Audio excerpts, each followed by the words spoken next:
Anggaran Pendapatan Belanja Kabupaten atau APBK tahun 2023 Kabupaten Aceh Barat Daya atau APDA disepakati dan disahkan sebesar Rp957.379.095.062. Pengesahan besaran APBK APDA itu tertuang dalam berita acara antara DPRK dan Pemkab APDA pada rapat paripurna penutupan pembahasan rancangan Kanun APBK 2023 di gedung DPRK setempat, Kamis, tanggal 24 November tahun 2022. Sidang paripurna yang dipimpin Ketua DPRK Nurdianto tersebut telah menyepakati dan menyetujui belanja daerah, sebagaimana tertuang dalam berita acara yang disampaikan Badan Anggaran DPRK APDA menyimpulkan bahwa belanja daerah sejumlah Rp959.099.095.062 dan jumlah pendapatan senilai Rp858.12.802.970.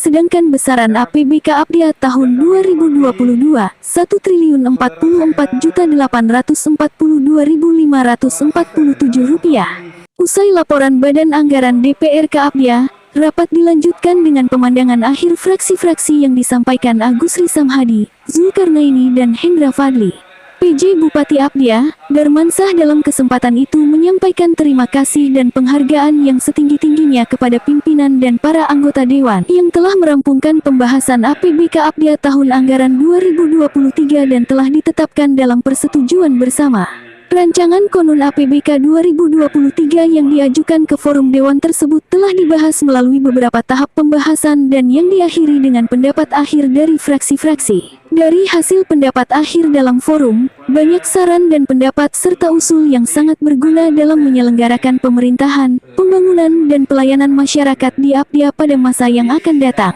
PJ Bupati Darmansah mengatakan, pada dasarnya, pembahasan APBK 2023 tetap mengacu kepada mekanisme dan ketentuan pengelolaan keuangan daerah sebagaimana yang telah ditetapkan dalam Peraturan Pemerintah Nomor 12 Tahun 2019 tentang pengelolaan keuangan daerah dan peraturan perundang-undangan lainnya. Dikatakannya, saran dan pendapat dari legislatif sangat diperlukan karena legislatif merupakan mitra pemerintah daerah dalam menjalankan roda pemerintahan sesuai dengan tugas dan wewenang masing-masing. Paripurna yang berlangsung di gedung DPRK itu turut dihadiri unsur Forum Komunikasi Pimpinan Kabupaten, Forkompimkab, Sekda Salman Al-Farisi ST, para asisten, staf ahli, kepala SKPK, serta unsur terkait lainnya. Dari Kabupaten Aceh Barat Daya, Agus melaporkan.